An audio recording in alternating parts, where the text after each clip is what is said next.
4 tahun lamanya 4 kali percobaan bunuh diri. Wow. Karena itulah pesan terakhir ibuku sebelum meninggal dunia. Kalian bayangin aja ya, aku tuh nggak tidur 1 minggu dan dalam seminggu itu aku 2 kali ngelakuin percobaan bunuh diri.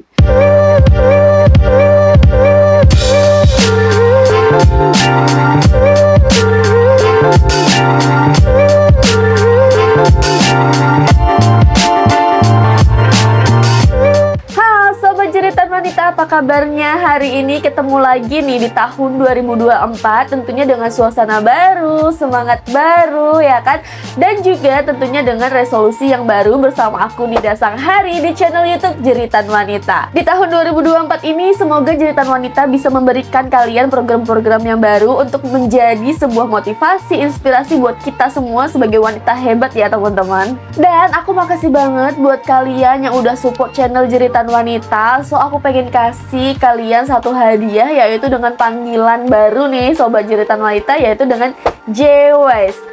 Oke JWS, jadi di tahun 2024 ini kita bakal banyakin program dan aku bakalan lebih rajin untuk membuat kontennya, insya Allah ya teman-teman. Nah, sesuai tema hari ini kita kembali nih membahas salah satu mental illness, yaitu bipolar disorder nih teman-teman. Karena ada salah satu nih teman kita yang mengirimkan ceritanya tentang pengalaman hidupnya, yaitu sebagai survival bipolar disorder, yang pastinya bakalan banyak banget pelajaran yang bisa kita ambil sebagai inspirasi kehidupan kita nih teman-teman.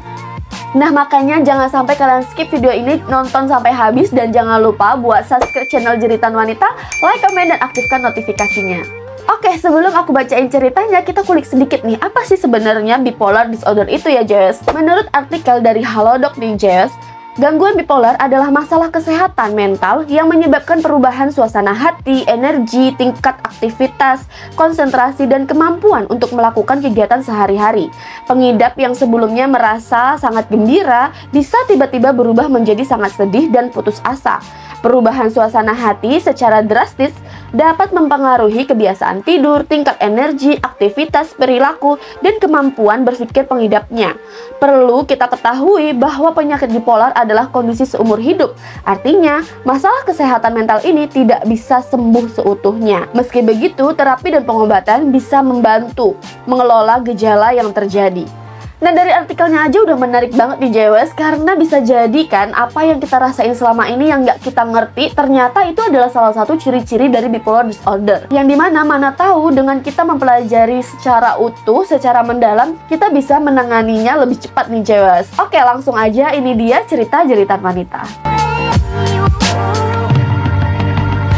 Nah JWS, jadi teman kita itu mengirimkan ceritanya dengan judul yang agak serem ya menurut aku. Jadi dia kasih judul itu 7 kali bunuh diri karena bipolar. Wow, 7 kali nih JWS. Oke, hai Jeritan Wanita, perkenalkan namaku Anita. Bukan nama sebenarnya atau nama samaran ya. Umurku saat ini adalah 29 tahun. Masih cukup muda banget nih. 5 tahun lalu, aku akhirnya didiagnosa pengidap bipolar disorder oleh dokter psikiaterku. Meskipun aku sempat nggak percaya, tapi sebenarnya aku udah notice diri bahwa mungkin aku punya sakit mental. Syukur alhamdulillah, itu yang saat ini aku rasain banget. Alhamdulillah karena akhirnya mendapatkan penanganan, dan alhamdulillah Allah sayang banget sama aku, masih dikasih juga aku kesempatan hidup. Meskipun berulang kali aku ingin mengakhirinya. Sebenarnya aku nggak inget sedetail itu, berapa kali aku mencoba melakukan bunuh diri ini. Tapi yang pasti hidupku terasa seperti roller coaster banget. Mungkin dari kalian akan bertanya, gimana mungkin semua yang aku lakuin itu gagal? Tapi memang begitu kenyataannya. Mungkin karena aku selalu berada di lingkungan keluarga yang ramai. Ya, FYI, aku ini anak ke-11 dari 12 bersaudara. Wow, banyak banget ya. Hidup di kampung dan jauh dari ibu kota. Oke, aku memiliki 7 saudara perempuan dan memiliki 5 saudara laki-laki. Jangan tanya kenapa banyak sekali saudara, ya namanya zaman dulu orang tua nikah muda dan belum ada yang namanya keluarga berencana. Jadi di sini aku cuma ingin sharing apa aja yang aku rasain selama menjadi bipolar survivor. Seperti yang aku bilang di awal, aku ini anak kampung yang jauh dari ibu kota. Di kalanganku, tentu sakit mental belum banyak yang notice. Sebagai anak perempuan terakhir di keluargaku, tentu aku jadi adik yang manja. Aku dikenal sebagai anak yang ceria dan aktif sekali. Kalau kata orang, aku ini mirip ibuku yang sangat ceriwis. Senang rasanya punya banyak saudara, punya banyak kakak, abang. Meskipun memang nggak terhindar dari banyaknya konflik juga. Tapi ya, sebagai anak kecil, aku nggak terlalu ambil pusing. Mungkin bagi saudara dan keluargaku juga demikian. Aku selalu jadi anak kecil bagi mereka yang nggak paham apa yang terjadi. Padahal, jika sesuatu yang terjadi di depan mata, aku adalah pengamat yang amat cerdik. Pernah waktu kelas 1 sekolah dasar, aku melihat pertengkaran antara ayah dan abangku. Mereka mempermasalahkan soal keuangan. Aku lihat bagaimana ayahku bahkan memukul abang pertama hanya karena tidak diberikan uang. FYI, ayahku ini ayah tiri bagi abang pertamaku ya. Ya, ibuku ini sudah menikah 2 kali. Dari suami pertamanya punya anak 4 dan selebihnya seayah denganku. Ayahku memang seorang yang keras. Dia sebenarnya jarang pulang. Pulang-pulang pasti ada aja masalah. Dia selalu buat ibuku menangis dan untung aja ada abang dan kakak-kakakku yang selalu lindungi ibu. Tapi ayah juga orang yang sebenarnya ceria kok. Dia sering juga bawakan kami makanan, ajak main aku sebagai anak yang paling kecil ya. Tapi itulah, kalau aku sedikit aja salah, dia langsung marah kayak kesetanan. Setelah itu dia bisa mengurung diri di kamar seharian, bahkan lebih loh. Pernah waktu itu kami makan siang sama-sama. Di situ ada aku, ibu, ayah, dan kakakku juga ada. Ibuku mengabari ayah bahwa ibu hamil adikku. Awalnya ayah kelihatan bahagia. Dia senang peluk ibu, cium ibu. Kami pun ikut senang melihat momen itu. Terus kami lanjut makan dan agak jeda sedikit dengan suara lirih dan agak terbata. Ibu tanya, kapan ayah akan masuk kerja lagi? Ya, karena ayah udah hampir seminggu nih melibur. Terus ayah kayak langsung tersinggung. Dia marah sejadi-jadinya. Dia buang semua makanan yang ada di atas meja. Sampai piring yang aku lagi makan itu terlempar juga. Padahal aku tahu banget ibu tuh gak bermaksud bikin ayah marah begitu. Ibu cuma tanya dan mungkin basa-basi gitu loh. Di situ ayah nggak segan pukul ibu. Ya padahal ibu kan lagi hamil gitu kan. Jadi di situ suasana keras banget dan aku nangis kejer. Kakak-kakakku langsung coba tenangin ayah dan tentu lindungin ibu dari serangan ayah. Ayah langsung keluar rumah dan kalian tahu 3 hari dia nggak pulang. Ibuku bagiku adalah wanita yang amat kuat. Dia menghidupi anak-anaknya dengan berdagang. Dia orang yang mandiri dan selalu berusaha untuk mencukupi kebutuhan keluarganya. Karena ibu tahu kalau hanya mengandalkan gaji ayah yang cuma buruh pabrik nggak akan cukup untuk biaya kehidupan. Apalagi sekolah anak-anaknya. Belum lagi abangku yang nomor 5. Dia itu punya sifat yang bandel banget. Suka bolos sekolah, suka kelahi di sekolah ataupun di luar sekolah. Pokoknya suka banget bikin onar lah. Kasihan ibu sering dipanggil ke sekolah cuman gara-gara ulah sama abangku. Gak cuman di sekolah, di luar pun ibu sering dipanggil karena abangku ini ya gitu, suka kelahi gak jelas. Dan memang abangku gak cuma kelahi di luar, sama ayahku pun dia sering kelahi loh. Singkat cerita, waktu kelas 5 SD, ayah meninggal karena kecelakaan. Tentulah kami semua sedih, walaupun gimana pun ayah, kami tetap sedih. Tapi abangku yang kelima ini malah nggak pulang ke rumah dan entah kemana. Kayaknya dia mungkin juga nggak peduli sih. Dan semenjak ayah nggak ada, abangku inilah pengganti ayah sebagai perusuh di rumah. Ada aja kelakuannya makin menjadi-jadi, pemberontak nggak jelas dan jarang pulang. Dia udah putus sekolah juga. Ibu sering nangis juga gara-gara abangku ini. Tapi untungnya ada abang-abangku yang pertama dan dia nasihatin ibu untuk suruh biarkan aja. Karena nasihatin abang sama aja kayak nggak akan didengar gitu. Sering juga abang pertama ini kelahi sama abangku yang kelima. Ya begitulah suasana di rumah. Sering ada kericuhan. Jadi itulah sedikit cerita tentang latar belakang keluargaku. Sekarang cerita tentang aku pula. Aku mulai merasa mudah marah. Ini sebenarnya sejak umur 15 tahun ya. Waktu itu aku inget banget mau naik ke kelas 3 SMP. Ya aku lagi masa puber, dimana aku lagi suka-sukanya main sama temen-temen, sampai pengen nginep di rumah temen saking serunya. Juga aku lagi naksir-naksir cowok di sekolah gitulah. Tapi yang buat aku marah dan risih justru keluargaku. Aku yang dulu paling ceria di rumah, paling ceriwis di rumah, tiba-tiba aku jadi pendiam dan gampang banget marah. Aku kesel banget kalau lagi asik ngumpul sama temen tuh suka dijemput ke sekolah atau dicariin di rumah temen gitu. Pernah aku lagi mau ketemuan sama cowok nih yang baru PDKT, tiba-tiba dijemput sama kakak. Sampai di rumah aku marah dan ngamuk sejadi-jadinya. Aku ngerasa malu dan risih sama keluarga aku sendiri. FYI, keluargaku ini keluarga yang bisa dibilang pendidikan agamanya cukup kuat ya. Bagi mereka, aku ini salah. Tapi ya bagi aku, waktu itu hal wajar. Tuh apalagi teman-teman aku juga sama kok ngelakuin hal yang sama.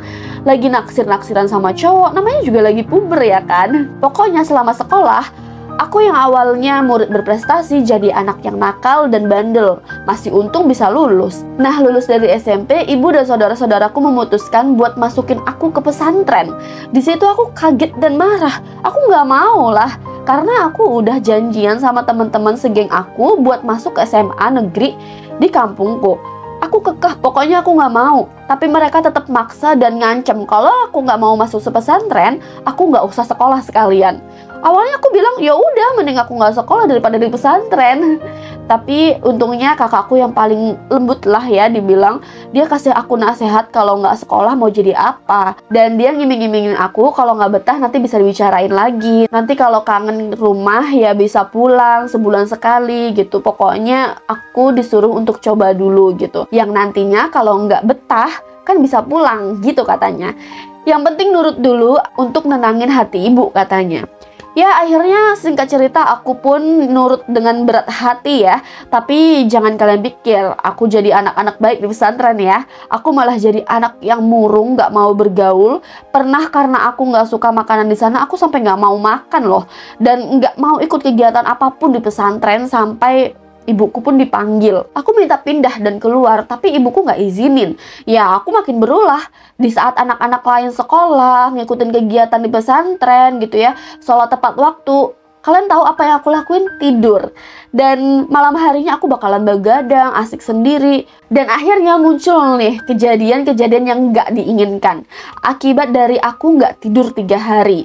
Dalam pikiranku waktu itu kalau aku sakit ya kan bisa keluar dan pulang gitu. Dan ibu pasti bakalan izinin aku buat pindah sekolah. Tapi kalian tahu nggak apa yang aku dapat? Aku malah kesurupan. Sampailah beberapa kali ibu tuh dipanggil ke sekolah karena sifat-sifat aku ini. Aku kesurupan gak cuma sekali. Pokoknya aku setiap malam gak bisa tidur dan aku selalu didatengin oleh pikiran-pikiran yang gak jelas. Selama di pesantren, ibuku tuh sering dipanggil gara-gara aku kesurupan. Dan aku jadi tokoh utama di pesantren waktu itu. Padahal kalian tahu, jarak dari kampung ke pesantren itu perjalanan jauh banget. Bisa 3 jam naik bus, yang padahal ibuku tuh udah cukup tua ya, dan dia kadang bawa adikku yang kecil atau mungkin kadang dia ditemenin sama abang. Tapi akhirnya beberapa kali terakhir ibu nggak datang dan malah abang atau kakakku yang menggantikannya. Dan terakhir mereka akhirnya bawa aku pulang. Di situ aku senang banget, tapi ternyata pas aku sampai rumah aku lihat ibuku terbaring sakit. Di situ aku langsung down banget. Aku pikir kenapa bukan ibu yang datang kalau aku lagi bikin ulah. Aku pikir ibu marah sama aku. Dan aku malah terus-terusan bikin ulah lagi. Ternyata ibu lagi sakit. Aku nangis sedih melihat keadaan ibu yang bener-bener pucet, lemas gitu ya. Aku inget banget pas aku datang ibu meringkuk selimutan. Aku panggil ibu cuman kayak berdehem aja. Terus dia duduk sambil batuk-batuk dan minta minum air hangat ke kakakku. Besoknya aku dipanggil ibu. Aku pun coba pijitin ibu. Di situ aku kayak ngelihat wajah ibu tuh kayak semakin lemes, rambutnya udah memutih. Aku ngerasa bersalah banget. Ibu bilang, "Anita, sekarang udah besar ya. Jadi anak yang solehah ya nak. Padahal Anita dulu masih kecil banget ya. Cepet banget besarnya. Kalau Anita nggak mau di pesantren lagi, nggak apa-apa ya nak. Tapi ibu cuma minta satu hal aja sama Anita. Anita jangan pernah tinggalin sholat ya nak." Kata-kata itu adalah pesan ibuku yang nggak akan pernah bisa hilang dari ingatan aku. Bahkan sampai detik ini pun aku masih meneteskan air mata waktu nulis ini. Karena itulah pesan terakhir ibuku sebelum meninggal dunia. Ya Allah, berdosanya lah aku buat ibu sesusah itu sampai jatuh sakit, sampai meninggalkan kami semua.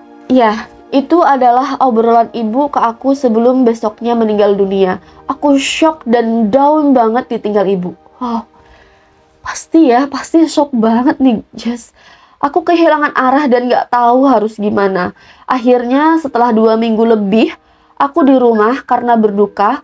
Aku ditanya kakakku soal keputusan aku untuk lanjutin sekolah di mana, dan aku mutusin buat tetap sekolah di pesantren. Semenjak itu aku berusaha untuk jadi anak yang baik lagi, Anita yang berprestasi, Anita yang ceria, Anita yang aktif. Sepeninggalan ibu aku nggak pernah ninggalin sholat karena ingin berusaha mewujudin pesan ibu. Tapi ada satu hal yang gak bisa aku tinggalin, yaitu begadang. Ya, aku terkena insomnia yang berakibatkan aku selalu terus-terusan kesurupan. Aku sebenarnya gak pengen lagi kayak gini. Tapi itulah, aku gak bisa meninggalkan insomnia aku. Entah berapa kali aku diruqyah dan selalu jadi pusat perhatian. Aku rasanya malu. Lama-lama aku jadi kayak malu dan ngerasa pengen enggak lagi kesurupan. Tapi ya gimana? Singkat cerita, akhirnya aku diarahkan oleh ustadz dan kiai di sana buat fokus ke hal-hal dan kegiatan yang ada di sana. Aku juga diberi bacaan-bacaan supaya nggak kesurupan lagi. Aku selalu ditempatkan di tempat yang banyak orang supaya nggak sendirian. Akhirnya aku jadi jarang kesurupan. Aku dikenal teman-temanku adalah Anita yang riang, cerewet, selalu happy. Tapi itulah, aku masih belum juga bisa menghilangkan perasaan bersalahku tentang ibuku. Jadi kalau siang aku jadi manusia yang paling aktif, super heboh. Tapi saat malam aku nggak bisa tidur. Muncul perasaan sedih, apalagi kalau aku lagi kangen ibu. Ada perasaan bersalah karena ulahku dulu.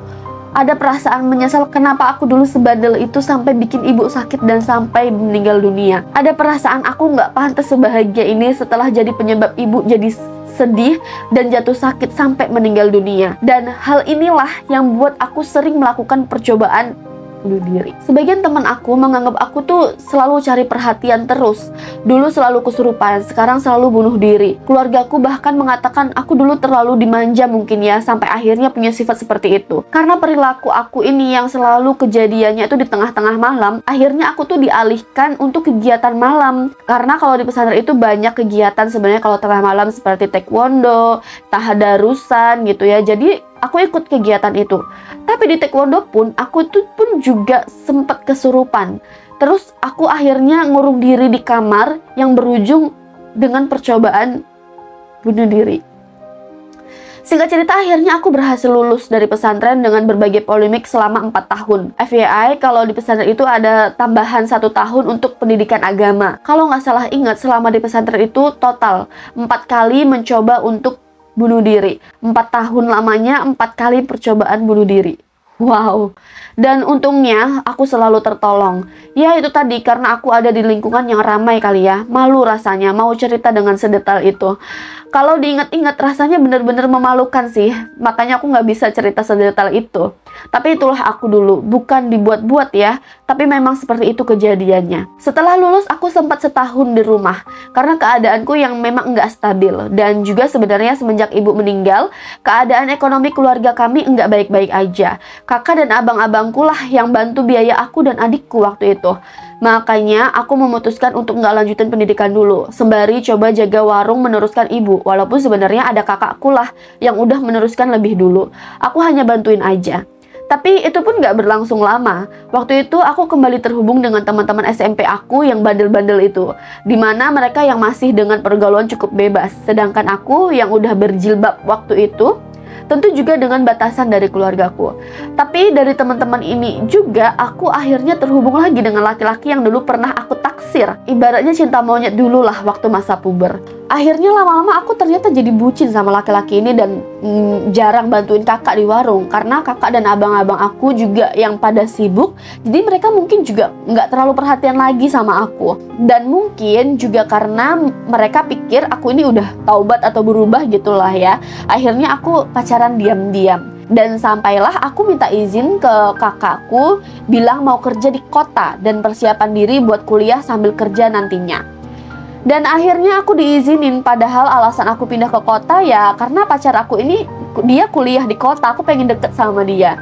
Tapi untuk masalah kuliah, aku udah bertekad dan memang mendaftar kuliah di kampus yang sama dengan doi dulu. Selama 4 tahun aku kerja dan 3 tahun sambil kuliah, aku hanya bucin sama satu laki-laki ya, si lelaki yang nyatanya cuma manfaatin aku ini aja. Dia selalu minta gaji aku yang gak seberapa itu, padahal aku pun butuh untuk biaya kuliah gitu kan, dan kebutuhan aku untuk sehari-hari. Dan kalau kakak aku kirim uang dari kampung atau makanan gitu ya, dia selalu ada aja modusnya buat pelorotin aku. Tapi memang dasarnya aku udah bucin dulu dan memang bodohnya gitu ya, dia selalu punya alasan bikin aku selalu nurut sama dia. Entahlah, waktu itu aku bener-bener kayak cuma dia pegangan aku. Gak cuma dalam hal-hal itu, selama kami berpacaran ada aja hal-hal yang mendekati zina yang kami lakuin. Dan hal itu juga yang buat aku kadang ngerasa jijik sama diri sendiri. FYI, insomnia aku juga belum hilang, belum sembuh. Dan ya, saat perasaan berdosa dan bersalah ini datang, aku pun lagi-lagi melakukan percobaan bunuh diri ini. Beruntungnya aku punya teman satu kos yang selalu jadi penyelamat aku waktu itu. Terakhir kali kejadiannya waktu aku mergokin pacar aku, ternyata dia selingkuh. Di situ aku bener-bener kayak capek banget hidup, ngerasa jijik dan berdosa gitu ya. Aku ngerasa kayak udah ngelakuin berdosa, zina, dan ngerasa udah gak pantas hidup lagi. Selama berpacaran juga aku jadi kayak jarang sholat. Aku jadi ngerasa udah lupa nasihat ibu, pesan terakhirnya ibu. Di situ aku ngerasa jijik banget sama diri aku sendiri. Aku inget apa yang udah aku lakuin selama sekolah dulu, udah bikin ulah, udah bikin ibu meninggal. Padahal aku dulu benci banget dengan kelakuan ayah dan abangku, tapi nyatanya aku juga sama. Jadi aku bener-bener down. Ada suara-suara yang bisikin aku kayak aku tuh udah gak pantas hidup. Ada suara-suara yang aku sendiri ngomong kayak aku tuh udah gak pantas buat bahagia, karena aku tuh udah jadi anak yang bandel nyusahin ibu dan keluarga aku. Dan akhirnya aku pun ngelakuin bunuh diri lagi. Kalian bayangin aja ya, aku tuh gak tidur 1 minggu. Dan dalam seminggu itu aku 2 kali ngelakuin percobaan bunuh. Dan untungnya aku tuh punya teman satu kos yang pergokin aku. Tapi terakhir kali sampailah aku yang kayak teman aku lagi nggak ada, dan pulang-pulang dia udah nemuin aku terkapar berdarah-darah, dan dia dengan cepat bawa aku ke rumah sakit. Dan untungnya aku masih bisa tertolong. 3 hari dirawat di rumah sakit, kakak aku udah datang ke kota dari kampung dan melihat keadaan aku yang begitu lagi. Lagi-lagi aku ngerasa bersalah banget. Tapi dari kejadian itulah akhirnya kakak aku nih cerita sama dokter bahwa aku ini bukan pertama kalinya melakukan untuk percobaan bunuh diri ini, yang akhirnya dokter nyaranin aku buat ketemu sama psikolog. Setelah beberapa kali konsultasi dan pindah ke psikiater, akhirnya aku didiagnosis sebagai penyandang bipolar disorder. Dari sana aku dapat penanganan, tapi aku pun gak langsung nerima itu ya. Apalagi aku harus rutin meminum obat-obatan, aku masih denial, dan kadang aku gak mau minum obat. Setahun juga aku ngejalanin pengobatan itu sampai bener-bener klop dan menerima keadaan. Dan dalam masa setahun itu pun aku masih juga ada ngelakuin percobaan itu, karena ya perasaan bersalah itu masih sering datang. Kalau menurut dokter, bipolar yang aku dapetin ini bisa jadi dari faktor gen atau keturunan, dan dipicu juga dengan trigger-trigger yang ada. Jadi setelah didiagnosa itu aku ngejalanin terapi, perawatan gitu ya, dan selalu dipantau sama dokter psikiater aku. So, kuliahku pun baru aku selesaikan 2 tahun kemudian ya, karena ketidakstabilan keadaan aku. Sejak ditangani psikiater, aku jadi banyak belajar hal baru dan menemukan fakta-fakta baru bahwa ternyata alam bawah sadar aku itu memiliki trigger seperti menyaksikan pertengkaran orang tua, ada kebencian-kebencian terhadap keadaan dan sosok ayah, dan ternyata kenapa aku bisa bipolar juga dikarenakan ada faktor gen yang mungkin dari ayah.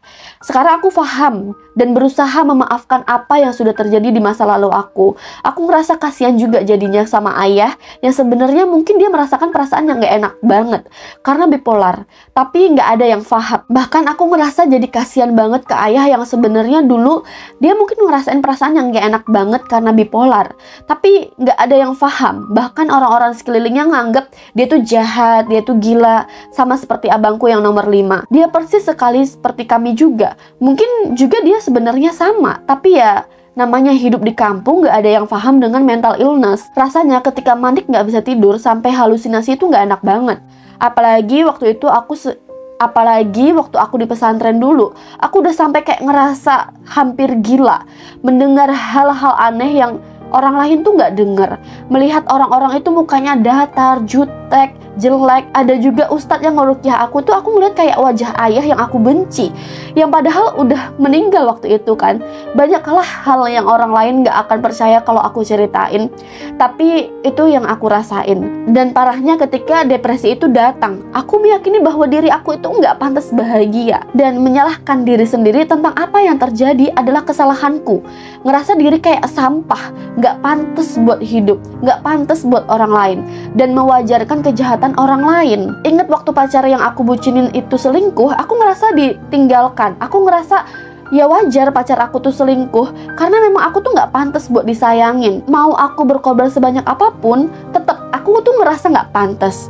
Dan itulah kenapa aku sampai sering melakukan percobaan bunuh diri itu. Jadi dari cerita aku pengen bilang buat teman-teman, kalau kamu ngerasa diri kamu tuh udah capek ya istirahat, jangan dipaksa. Kalau ngerasa mental kalian itu udah keganggu, segera deh ke dokter spesialis, jangan sampai ditunda. Dan buat orang-orang, yuk lebih aware ke kesehatan mental, entah itu buat diri sendiri, keluarga, ataupun orang di sekeliling kalian. Karena ya mereka itu sebenarnya memang butuh pertolongan tanpa harus meminta tolong. Karena bisa jadi mereka pun juga nggak paham dengan apa yang mereka rasain. Well, sekarang aku udah 5 tahun survive sebagai bipolar, dan aku masih rutin minum obat. Bahkan kalau aku lagi males dan nggak minum, gejala itu masih juga sering terjadi. Ya mungkin memang ini udah jadi jalan aku sebagai pejuang bipolar, dan aku berusaha enjoy dengan keadaan aku. Sekarang aku udah kerja dan udah punya calon pasangan yang insya Allah mengerti aku. Doain lancar ya, amin. Oke, itu dulu cerita dari aku. Maaf ya panjang lebar, kalau mau diceritain detail mungkin bisa lebih panjang banget. Oke, bye Anita. Wow, ceritanya bener-bener kayak roller coaster banget, banyak banget kayak pelajaran yang bisa kita ambil nih, Jewes. Bipolar disorder, menarik ya. Ternyata mungkin orang-orang yang selama ini kita anggap aneh, yang pernah kita temuin, ternyata mungkin bisa jadi itu adalah gangguan mental nih teman-teman, yang sebenarnya tuh butuh pertolongan kan. Oke Jewes, kita lanjut nih, kita kulik lebih dalam lagi apa sih sebenarnya bipolar disorder. Aku penasaran banget nih. Tapi sebenarnya bipolar disorder itu juga bukan hal yang tabu lagi ya di zaman sekarang. Apalagi udah banyak banget teman-teman artis-artis yang udah share pengalaman mereka tentang bipolar disorder. Ya seperti contohnya tuh kayak si Marshanda, yang memang dia udah lama banget sebagai bipolar survivor. Terus dia juga udah banyak share apa aja yang dia rasain gitu. Jadi banyak banget deh sebenarnya, kalau kita mau kulik tuh udah banyak banget yang sebenarnya udah gak tabu lagi. Tapi kali ini aku bakalan coba buat nyajiin secara singkat apa aja sih sebenarnya yang harus kita pahamin tentang bipolar disorder. Oke Jewes, kita lanjutin baca artikel dari Halodoc tadi yang sempat aku bacain di awal. Jadi ternyata gangguan bipolar ini juga ada jenis-jenisnya nih Jewes. Yang pertama ada gangguan bipolar 1. Gangguan bipolar 1 adalah jenis kelainan yang paling parah. Pengidap setidaknya mengalami satu periode mania dalam hidup. Sayangnya episode tersebut mungkin ekstrim dan berbahaya. Selain itu, pengidap gangguan bipolar jenis ini juga berpotensi mengalami depresi. Terus ada gangguan bipolar 2. Gangguan bipolar 2 ini ciri-cirinya sekilas mirip bipolar 1. Bedanya, jenis ini selalu memiliki episode depresi dengan hipomania sesekali. Selain itu, gangguan bipolar 2 bukan jenis yang ringan, sebab beberapa pengidapnya seringkali mengembangkan gejala gangguan bipolar 1. Gangguan siklotimik adalah jenis yang tergolong langka. Tingkat keparahannya mungkin tidak seperti bipolar 1 dan 2, namun gangguan siklotimik dapat berdampak besar pada kehidupan pengidapnya. Seseorang dengan gangguan siklotimik mungkin mengalami periode gejala hipomania yang lebih singkat dan gejala depresi periode singkat. Namun gangguan siklotimik juga dapat berkembang menjadi bipolar 1 dan 2. Dan ada juga gangguan bipolar campuran. Apabila dokter menambahkan kata campuran dalam diagnosis gangguan bipolar, maka ini artinya pengidapnya mengalami mania dan depresi selama episode yang sama. Misalnya seseorang mungkin memiliki energi tinggi dan sulit tidur, namun pada waktu yang sama mereka juga merasa putus asa dan memiliki pikiran untuk bunuh diri. Apa mungkin ini yang dirasain sama Mbak Anita ya? Terus bipolar musiman. Sekitar 25% orang dengan gangguan bipolar memiliki pola depresi musiman. Pengidap akan mengalami episode depresi pada musim gugur atau musim dingin. Misalnya pengidap bipolar 1 akan mengalami mania pada musim semi atau musim panas. Sedangkan pengidap bipolar tipe 2 akan mengalami hipomania selama bulan-bulan tersebut. Terus ada lagi bipolar dengan siklus yang cepat. Seseorang mungkin mendapatkan diagnosis bipolar 1 dan 2 dengan siklus cepat. Artinya mereka memiliki 4 atau lebih episode mania, hipomania, dan depresi dalam rentang waktu 12 bulan. Selain itu, perubahan suasana hati juga dapat terjadi selama beberapa jam atau hari. Perlu kamu ketahui, jika suasana hati berubah 4 kali dalam sebulan, maka kondisi ini disebut dengan ultra rapid cycling. Meski begitu, tidak ada pola khusus selama periode ini, sebab itu bisa terjadi kapan aja selama adanya gangguan. Nah, penyebab bipolarnya nih, Jews. Yang pertama itu genetik atau keturunan. Nah, Mbak Anita tadi juga udah sebutin kalau ternyata dia itu bisa jadi karena genetik ya, dari ayahnya. Seseorang yang punya riwayat keluarga dengan gangguan bipolar lebih berisiko mengalami masalah kembar ini. Studi pada anak yang kembar identik menunjukkan adanya hubungan genetik yang kuat dalam perkembangan gangguan bipolar. Ketidakseimbangan kimia di otak. Kondisi ini juga bisa timbul apabila ada ketidakseimbangan neurotransmitter, yaitu zat kimia otak yang mengatur suasana hati dan perilaku. Ketidakseimbangan ini dapat mempengaruhi perubahan suasana hati dan energi seseorang yang bisa mengacu pada bipolar. Terus yang ketiga adalah lingkungan. Stres kronis, trauma fisik, dan emosional bisa memicu gangguan ini. Peristiwa hidup seperti kehilangan orang yang dicintai atau konflik dalam hubungan dapat menjadi pemicu atau memperburuk episode bipolar. Terus juga ada perubahan hormonal. Fluktuasi hormon dalam tubuh seperti selama kehamilan, menstruasi, atau menopause membuat seseorang lebih rentan mengalami masalah mental yang satu ini. Kemudian ada kemampuan menangani stres. Nyatanya ada beberapa orang yang memiliki coping stres yang kurang baik. Nah, orang-orang seperti inilah yang rentan mengalami kondisi ini. Pasalnya mereka kesulitan untuk mengatasi tekanan hidupnya. Terus ada konsumsi zat-zat psikoaktif. Penggunaan narkoba atau alkohol secara berlebihan dapat memicu atau memperburuk episode mania atau depresi pada individu yang rentan terhadap gangguan ini. Terus ada juga mengidap gangguan mental. Masalah mental seperti gangguan kecemasan atau gangguan penggunaan zat juga dapat meningkatkan resiko kondisi ini, sebab mereka yang telah mengidap amat rentan mengalami gangguan suasana hati yang ekstrim. Perubahan siklus tidur. Gangguan tidur, baik kurang tidur atau tidur berlebihan, dapat memicu episode mania atau depresi pada individu dengan gangguan bipolar. Perubahan suasana hati yang ekstrim ternyata bisa mengganggu kualitas tidur pengidapnya. Nah, Jewes, di sini juga ada disebutkan faktor resiko gangguan bipolar. Ada beberapa faktor yang meningkatkan resiko munculnya kelainan mental ini, yaitu pernah mengalami peristiwa yang membuat trauma, tidak bisa mengelola stres dengan baik, mengalami kecanduan obat terlarang atau minuman beralkohol, dan ada anggota keluarga dengan kondisi yang sama. Terus di sini juga dijelaskan gejala gangguan bipolar itu ada fase yaitu fase mania dan depresi. Ini tadi juga udah dijelasin sama Mbak Anita. Kalau fase mania itu ya dia tuh ngerasa sangat bersemangat, senang, dan mudah tersinggung atau sensitif, merasa gelisah, mengalami penurunan kebutuhan untuk tidur, kehilangan nafsu makan, berbicara dengan sangat cepat tentang banyak hal yang berbeda, merasa seperti pikirannya berpacu, berpikir bisa melakukan banyak hal sekaligus pada satu waktu, melakukan hal-hal yang beresiko seperti makan dan minum secara berlebihan, menghamburkan uang atau melakukan hubungan seks yang sembrono, merasa sangat penting, berbakat, atau kuat. Nah, sedangkan kalau fase depresi, dia tuh bisa merasa sangat sedih, hampa, khawatir, atau putus asa, mengalami sulit tidur, bangun terlalu pagi, atau justru terlalu banyak tidur, peningkatan nafsu makan dan penambahan berat badan, tidak berminat untuk melakukan semua aktivitas, dorongan seks yang menurun, atau bahkan tidak ada sama sekali, atau ketidakmampuan untuk merasakan kesenangan, berbicara sangat lambat, merasa tidak ada yang ingin mereka katakan atau banyak lupa, kesulitan berkonsentrasi atau membuat keputusan, merasa tidak mampu melakukan banyak hal-hal sederhana, merasa putus asa atau tidak berharga, dan munculan pikiran untuk kematian atau bunuh diri. Nah, itu dia Jewas penjelasan tentang bipolar disorder.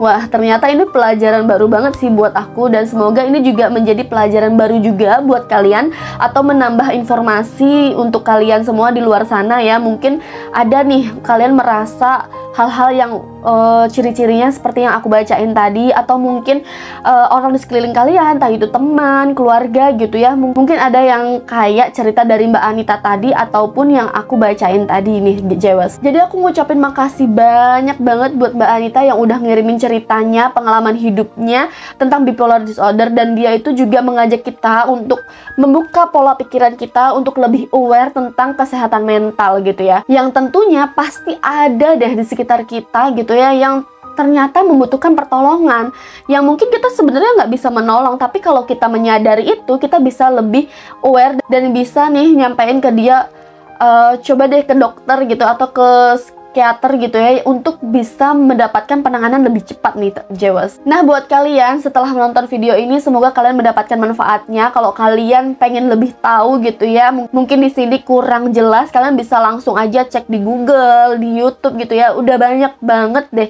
pelajaran tentang bipolar disorder ataupun sakit mental yang lainnya gitu ya. Nah, Jewes, itu dia tadi cerita jeritan wanita kali ini. Gimana menurut kalian? Apakah kalian senang aku membahas tentang mental illness, atau mungkin selanjutnya kita bahas apa nih? Buat kalian yang pengen banget juga cerita, langsung aja kirimkan cerita kalian ke Jeritan Wanita di email berikut ya teman-teman, atau mungkin kalian bisa aja langsung ke website jeritanwanita.com. Oke, segitu dulu cerita Jeritan Wanita kali ini. Terima kasih udah nonton sampai habis ya, Jewes. Semoga kalian mendapatkan pelajaran, motivasi, dan inspirasi tentunya.